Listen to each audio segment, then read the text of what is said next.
My dad makes more in an hour than you make in a whole year, Bennett Locke said, loud enough for the back 3 rows to hear.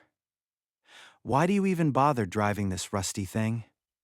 A few of the kids near him laughed, not because it was funny, but because Bennett was the boy everyone knew not to embarrass. His father owned half the office buildings downtown. His house had a gate. His birthday parties had security at the front door. At 12 years old, that was enough to make other 12-year-olds decide his jokes were safer to laugh at than question. Grace Whitlock checked the long mirror above her windshield, watched Bennett settle back into his seat with that satisfied little grin, and pulled the bus smoothly away from the curb. "Careful with that seatbelt, Bennett," she said, calm as a quiet room. "Bus doesn't care how much your dad makes. Neither do I." That got another laugh, but a different kind this time, softer, riskier. A couple of kids looked down at their shoes so Bennett wouldn't see them smiling. Bennett's face tightened. "Why do you even do this job then? If you don't care about money—" "I said I don't care how much your dad makes," Grace said, eyes on the road. "Didn't say I don't care about money at all. There's a difference if you think about it long enough." Bennett didn't think about it. He turned back toward the boys in the rear seats and started talking about his father's car, his father's plane, his father's new office tower, the usual inventory of things he had never earned and still somehow wore like medals. Grace kept driving. 2 weeks later, his father would sit across from this same woman in a hospital cafeteria. All the confidence people associated with Anderson Locke stripped out of his voice, and ask her who exactly she was. But that morning, Grace just drove the route, because the road still needed watching, the children still needed delivering, and she had learned a long time ago that not every insult deserved the energy it was asking for. Grace Whitlock was 54 years old and had driven the morning route for Ridgemont Academy for 6 years. To most of the families, she was part of the school machinery. Gray uniform, steady schedule, bus number 7. Always 3 minutes early unless traffic on Mercer Avenue turned ugly. Most of them never asked her last name. A few knew it because the school emails included it. Fewer said it out loud. The children knew more than their parents did. Children always do. They knew she checked the mirror more often than other drivers. They knew she could silence a loud bus with one sentence. They knew she kept a small laminated card clipped near the dashboard, with emergency contacts and allergies arranged in neat rows. They knew she noticed who sat alone, who cried quietly, who came to school without breakfast, and who pretended not to be afraid of going home. What they did not know was why she noticed so much. Grace did not tell them. She did not tell their parents either. Her life before the bus was not a costume she took out when someone needed reminding that she had once mattered somewhere else. She had done harder jobs than this one, much harder. She had heard sounds on battlefields and in emergency rooms that still pulled her attention from across a room years later. She had learned that panic wasted oxygen, that a human body could change direction in seconds, and that the person who stayed calm first often bought time for everybody else. But the school did not need that story to let her drive a bus. And Grace had not needed them to know it for the work to be worth doing. The work was simple. Pick the children up, get them there, bring them back. Learn the roads, learn the weather. Learn the little pauses that meant a child had forgotten a permission slip, or was working up the nerve to say something important. The job paid less than a third of what she had once made. It gave her something the old work never had. It gave her afternoons. 5 years earlier, after her husband Danny died suddenly at 49, Grace had come home from a long shift and found her daughter Rachel asleep on the couch, one shoe still on, homework spread across the coffee table, waiting for a mother who was always saving somebody somewhere else. Rachel was 16 then, old enough to say she understood, young enough that she should not have had to. Grace had looked at her sleeping daughter and understood, with a clarity so sharp it felt almost physical, that being needed by strangers had cost her more than she had let herself count. She made changes after that. Not all at once. Nothing real changes that cleanly, but she made them. The bus was one of them. Rachel was 21 now, in nursing school, which Grace found both funny and terrifying for reasons only another former nurse would understand. They ate dinner together most nights. Grace was home by 4.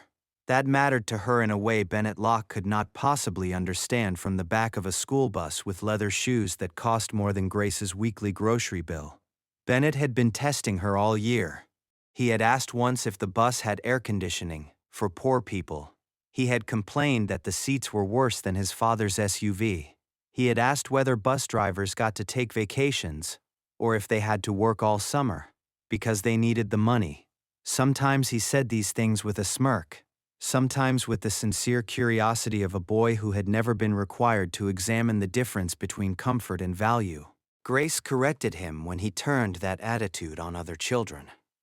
When it was aimed at her, she usually let it pass. Not because it did not matter, because Bennett was 12, and Grace had seen grown men die with apologies still trapped somewhere behind pride. She knew some lessons could not be forced into a person before the world made room for them. Anderson Locke believed he was raising his son well. He worked long hours, yes, but he told himself the hours were for Bennett's future. The schools, the tutors, the sports camps, the language lessons. The private violin teacher Bennett had no real interest in but attended because people like them were supposed to have cultural range. Anderson paid for all of it. He remembered birthdays. He attended the big events when he could. He said please and thank you to staff in front of Bennett because he believed example mattered. What he did not see was what example his life taught when he was not trying to teach. Bennett learned that some people waited and some people were waited on. Some doors opened before you reached them. Some mistakes vanished after a phone call. Some adults lowered their voices around your family not because they loved you, but because your last name carried financial consequences. Anderson would have denied teaching any of that. He would have meant it. That was the problem. The field trip to Ridgeview State Park was scheduled for a Thursday in October. 41 sixth graders, 3 chaperones, sack lunches, clipboards, and a nature scavenger hunt that would have been much more exciting to the science teacher than to the students. Grace arrived at the schoolyard 15 minutes early, did her walk-around inspection, checked the tires, tested the lights, and opened the door as the first wave of children came out. Bennett boarded with 2 friends behind him and a backpack slung carelessly over one shoulder. "Morning, Ms. Whitlock," he said, quieter than usual, but only because a teacher was standing near the door. "Morning, Bennett. Seatbelt."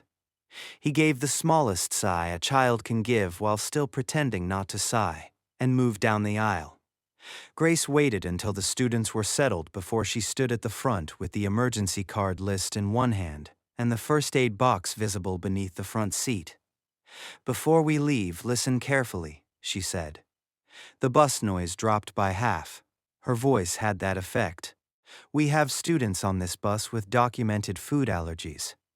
Peanuts, tree nuts, and possible cross-contamination reactions. If you brought snacks from home, you do not share them. If someone offers you something and you are not sure what's in it, you say no. If you start feeling your throat, tongue, lips, or breathing change, you tell an adult immediately. Not 5 minutes later, immediately." A boy in the middle row raised his hand. "Even if it feels dumb, especially if it feels dumb," Grace said. "The body doesn't care whether you're embarrassed." A few kids smiled. Bennett was not listening carefully. He was showing the boy beside him a video on his phone, the volume low enough to pretend it was not happening. In his backpack was a small bag of expensive trail mix his father's housekeeper had packed that morning from a pantry, where almost everything came in glass jars and labels looked like they belonged in a magazine. The bag said peanut-free on the front. On the back, in smaller print, it said processed in a facility that handled several kinds of tree nuts. Bennett had seen words like that before and ignored them. His own allergy had only been flagged the previous spring after a reaction his father had been out of the country for. An assistant had handled the follow-up paperwork. The school nurse had updated his file. The emergency card had the information in one line, buried beneath half a dozen other medical notes that nobody had highlighted for the field trip chaperones. Bennett knew there was something he was supposed to avoid. He did not think this was it. That was how danger often arrived, Grace knew. Not as a villain, as an assumption. The ride to Ridgeview took 32 minutes. The first 20 were ordinary, kids talking too loudly, a teacher reminding everyone not to lose their worksheets, Bennett and his friends comparing phones and sneakers and weekend plans. Grace drove with one hand light on the wheel, the other resting near the radio. Then she heard it, a small sound from 3 rows back, a high, tight catch in someone's breathing. Most people would not have heard it over the engine. Grace did. Her eyes went to the mirror before her mind formed the word. Bennett's hand was at his throat. His face had changed color. His mouth was open slightly, not in drama, but in effort. A boy sitting beside him had stopped smiling. Grace pulled the bus onto the shoulder in 4 seconds. She set the brake, switched on the hazard lights, and was out of her seat before the lead chaperone had finished asking what was wrong. "All students stay seated," Grace said, voice steady and sharp enough to cut through the rising noise. "Ms. Alvarado, call 911. Tell them we have anaphylaxis on a school bus. Route 9, near the east entrance to Ridgeview State Park." "Anaphylaxis?" Ms. Alvarado repeated, already pale. "Say the word. They'll know what it means." Grace moved down the aisle and knelt beside Bennett, whose eyes had gone wide with an animal fear that had no room left in it for arrogance. "Bennett, look at me." He tried. His breathing came in a thin whistle. "Did you eat something?" His hand twitched toward his backpack. "Trail mix," the boy beside him said, voice shaking. He ate trail mix. Grace looked at Bennett. "Tree nuts." He tried to answer. Nothing useful came out. "Don't talk," she said. "Just look at me. You're going to be all right, but I need you to do exactly what I say." He nodded once, barely. "First aid box," Grace called toward the front. "Under my seat." "EpiPen kit." Ms. Alvarado was on the phone with dispatch, one hand shaking so badly she nearly dropped it. The second chaperone stood frozen for a moment, staring at Bennett's swelling lips. Grace turned her head without raising her voice. "Move now." That did it. The chaperone moved. Grace had the kit in her hand seconds later. Her own hands did not shake. There had been a time in her life when she had administered medication with explosions somewhere behind her. There had been nights in the ER when the floor was slick, 2 trauma bays were full, and 3 families were waiting for news nobody wanted to give them. A parked bus on the shoulder of Route 9 was frightening. It was not unfamiliar. "This is going to hurt for a second," she told Bennett. "Then it is going to help. Stay with me." She placed the injector correctly and administered the dose. Bennett flinched. A few kids gasped. Grace did not look away from his face. "Start timing," she told Ms. Alvarado. "Tell dispatch epinephrine administered. I need a second injector ready in case symptoms return." Ms. Alvarado repeated it into the phone, her voice steadier because Grace's was. "Did anyone else eat from that bag?" Grace asked the bus. Silence. Then a boy named Marcus lifted his hand, trembling. "He offered it to me," Marcus said. "I said no. I always say no because of my allergy." "Good," Grace said. That was smart. Bennett's breathing was still bad, but the whistle had changed. Grace knew the difference between a reaction worsening and one beginning. Slowly, to turn. She kept him upright, kept him still, kept her voice in the narrow lane between comfort and command. "You're doing fine," she said. "In through your nose if you can. Small breaths. Don't fight the air. Let it come." Bennett looked at her like the whole world had narrowed to her face. For the first time since she had known him, he did not look rich. He did not look powerful. He did not look like anyone's son in the way people meant when they were impressed by a last name. He looked 12. The ambulance arrived 9 minutes later. By then, Grace had a second EpiPen ready, Bennett's backpack sealed and set aside, the snack bag placed where the paramedics could see it, and every student accounted for by row. When the lead paramedic stepped onto the bus, Grace gave the handoff in one clean breath. Male, 12 years old. Approximate weight, 52 kilos. Suspected tree nut or cross-contamination exposure from trail mix. Respiratory distress, lip and throat swelling. Epinephrine administered at 14:02. Partial improvement. Still monitoring for rebound. No loss of consciousness. Emergency card indicates recent allergy flag. The paramedic looked at her for half a second longer than the information required. "You medical?" "Was," Grace said. "Army medic first, then trauma nursing. 22 years total. That explains the handoff," he said. "And probably why this kid is breathing as well as he is." Bennett, already being moved onto the gurney, reached weakly toward the aisle. Grace stepped closer. "I'm sorry," he said, his voice thin, every word still hard-won. "About what I said. We'll talk about that when you're feeling better," Grace said. "Right now, just breathe." He nodded, frightened and ashamed and alive. The second chaperone rode with Bennett. Grace stayed with the rest of the students until another bus arrived, because 40 frightened children still needed an adult who did not look frightened. She called the school. She gave the district coordinator a report. She made sure no other child had eaten the trail mix. She sent Marcus to the front seat because his hands would not stop shaking and he looked like he needed to be where someone could see him. "You did right," Grace told him quietly when the other kids were busy whispering. "You said no when you needed to say no. I didn't know it would matter this much. Most of the important habits don't announce themselves ahead of time." He nodded like he was trying to understand more than the words. Anderson Locke got the call at 2:11 in the afternoon while seated at the head of a boardroom table, listening to a term sheet presentation worth more money than most people made in a lifetime. His assistant appeared at the door. She did not interrupt his meetings. Ever.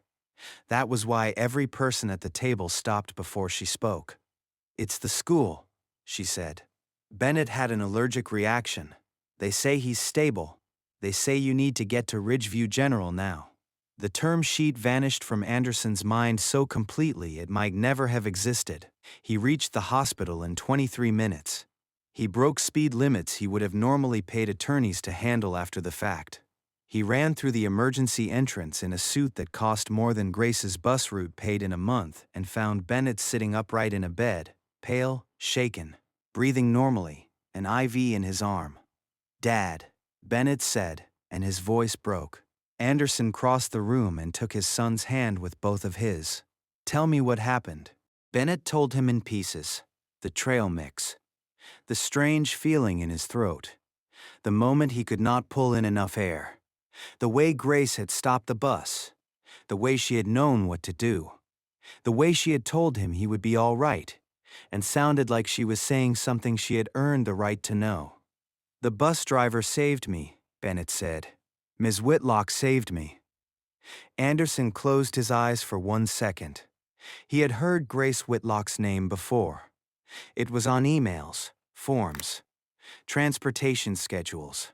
A name attached to a service his family paid for indirectly and rarely thought about.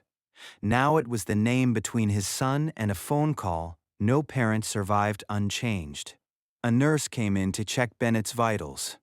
Anderson asked where Ms. Whitlock was. "She stayed to give a statement to the emergency coordinator," the nurse said.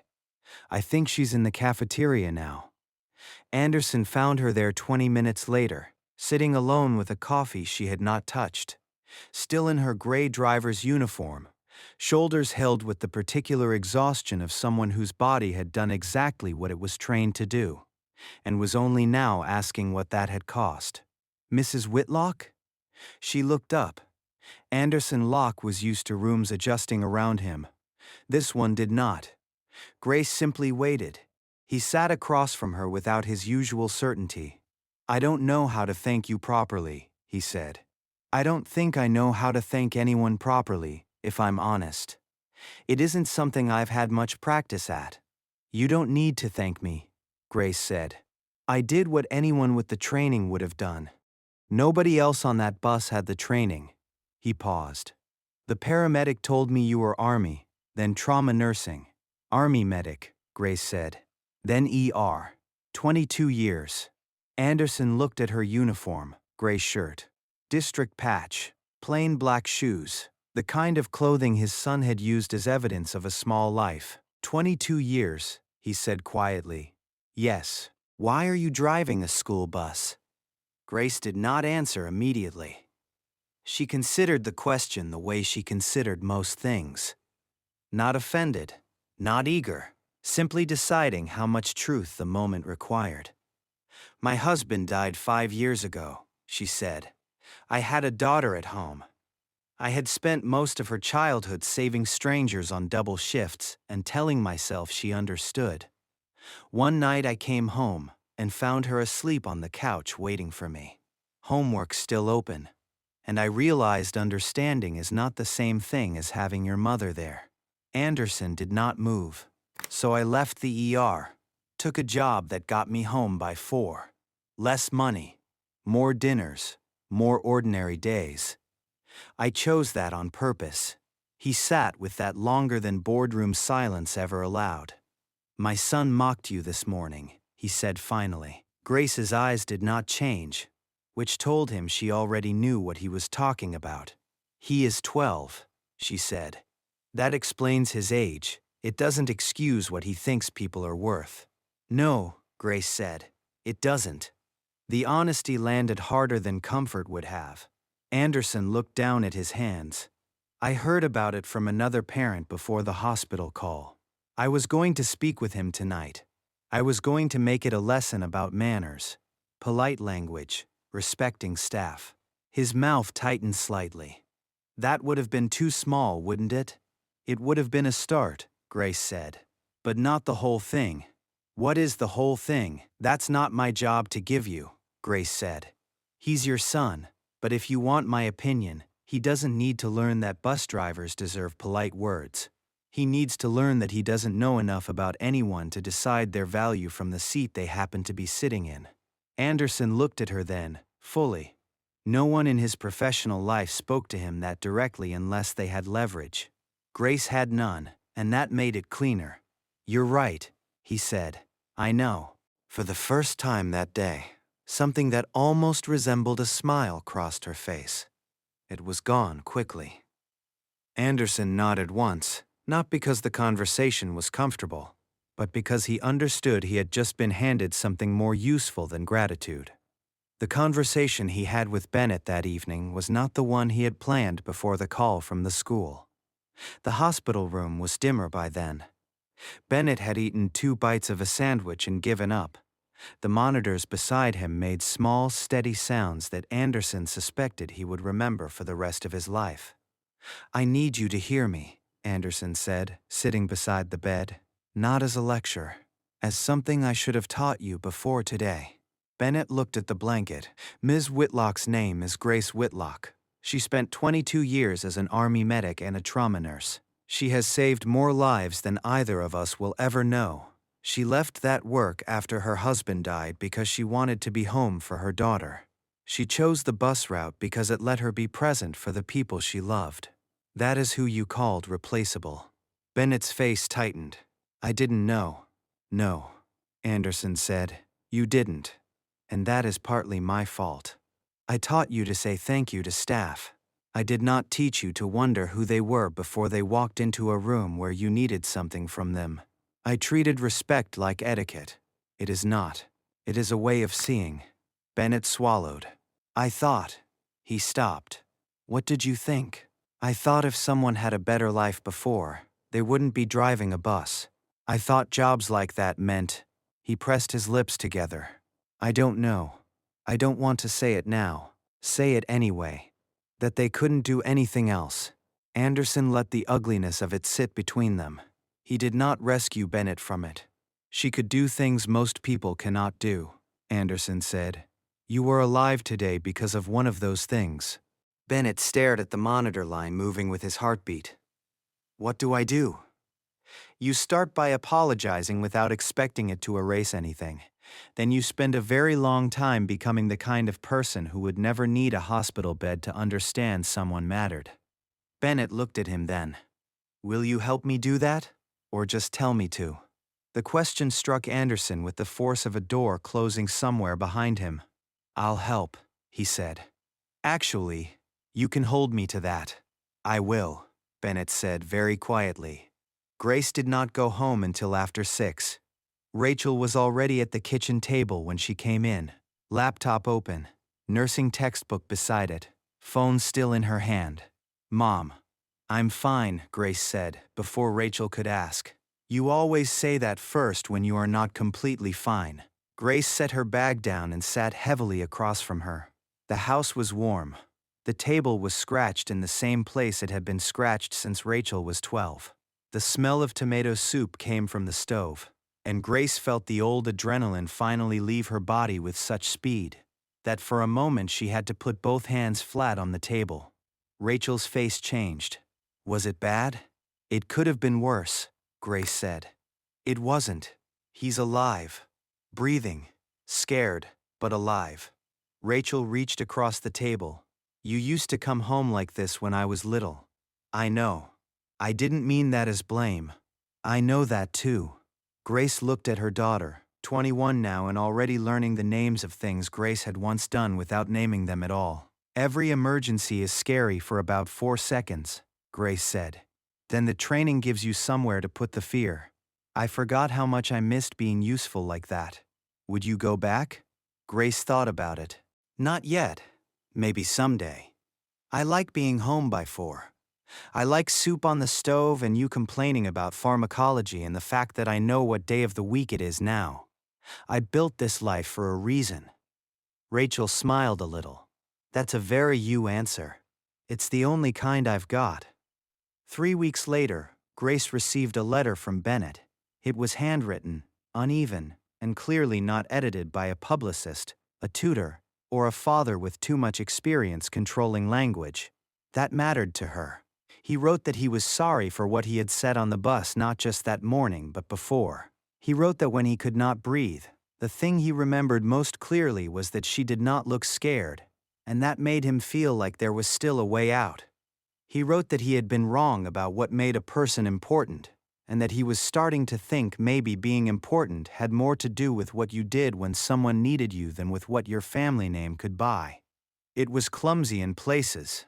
It was honest where it needed to be. Grace folded it back into the envelope and placed it in the top drawer of the small desk where she kept things worth keeping. Anderson called the same week and asked if she would meet him somewhere neutral. Not the hospital, not the school. Somewhere she could say no and mean it if she wanted to. They met at a coffee shop near Ridgemont on a Saturday morning. Anderson wore no suit this time. Grace wore her own clothes. Without the uniform and without the boardroom armor, they looked less like people from opposite ends of a system and more like 2 tired parents trying to learn something late. I've spent the past 3 weeks looking into the district's emergency training for drivers and chaperones, Anderson said. It's not enough. No, Grace said.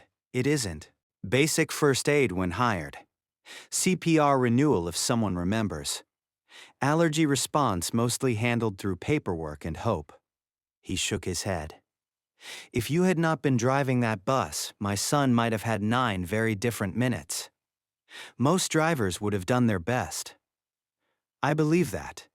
I also believe doing your best should not depend on whether someone happened to have 22 years of trauma experience before taking the job. He leaned forward. I want to fund proper emergency response training for every school bus driver in the district. EMT-level modules where appropriate. Anaphylaxis response, seizure response, airway emergencies, practice drills, paid time, annual refreshers. Not a donation with my name on a plaque, quietly, properly, through the district. Grace watched him over the rim of her coffee. That would help a lot of children. That's the point. And the drivers? Paid for every hour. No out-of-pocket fees. No unpaid weekends. Good, Grace said. Because respect without pay is just another speech. Anderson almost smiled. Not because it was funny, but because he deserved it. I also wanted to offer something to you directly. No. I haven't said what it is. I know the category. He sat back. I don't want money from you, Mr. Locke. I don't want a car. I don't want a story in the school newsletter about a heroic driver. I did not save your son because he was your son. I saved him because he was a child in front of me who needed help. I understand. Maybe you do. Maybe you're starting to. But if you want to do something useful, train the adults. Then go home and keep the promise you made your son. The one about helping him change. Yes, that one will take longer than writing a check. Anderson nodded. I know, he said. I think I'm beginning to understand why that makes it more important, not less. The training program began in January. No banners, no press conference, no photograph of Anderson handing an oversized check to anyone. The district sent out a practical email. Paid emergency response training would be mandatory for transportation staff and available to chaperones and after-school personnel. Epinephrine protocols would be updated. Emergency cards would be simplified and highlighted. Snack policies would be revised so no child could bring a risk onto a bus because an adult had filed the right paper in the wrong place. Grace attended the first session even though she could have taught half of it herself. Keeping the hands from forgetting, she told another driver who asked why she was there.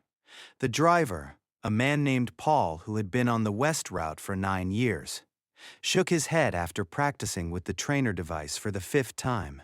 I always thought I'd just call 911, he said. You will, Grace said. And then you'll need to know what to do while you're waiting. He practiced again. Bennett returned to the bus after winter break quieter than he had been before. Not dramatically changed in a way adults could congratulate themselves for. Real change in 12-year-olds is rarely that clean, but quieter, more watchful. He said good morning and meant it. He buckled his seatbelt without being reminded. Once, when a younger student dropped a folder and papers scattered down the aisle, Bennett picked them up before anyone laughed. Grace noticed. She did not praise him like a dog learning a trick. She simply said, "Thank you, Bennett." That seemed to matter more. In March, he started sitting closer to the front. Ms. Whitlock, he asked one morning, when the bus was stopped at a long red light. Were you scared when you were in the Army? Yes. Every time? Most times. But you still did it. Fear is not the enemy, Grace said. Freezing can be. Carelessness can be. Pretending nothing can happen can be. Fear is just your body telling you the moment matters. He looked out the window for a while. I think I thought brave meant not being scared. A lot of people think that. What does it mean? It means you do the next right thing while scared. Bennett nodded, and Grace saw him file the sentence somewhere private. By spring, Anderson had begun volunteering with Bennett twice a month at a food pantry connected to one of the churches near the school. Grace knew only because Bennett mentioned it once while asking whether lifting boxes wrong could hurt your back permanently. It can, Grace said. Bend your knees. My dad did it wrong and complained for 2 days. Then your dad should bend his knees too. Bennett laughed, and it sounded like a child laughing at his father instead of a child performing for status. On the last day of school, the bus was louder than usual, full of summer plans and yearbooks and the wild relief of children crossing a finish line they would miss by August. Bennett waited until the other students had filed off before he came to the front. He held a small wrapped package. This is for you. Grace took it carefully. Inside was a simple frame. The photo showed Grace and Bennett beside the bus outside the hospital, taken by one of the paramedics after Bennett had been cleared to leave. Grace had forgotten about the picture entirely. In it, Bennett looked pale and small, one hand still gripping the hospital bracelet on his wrist.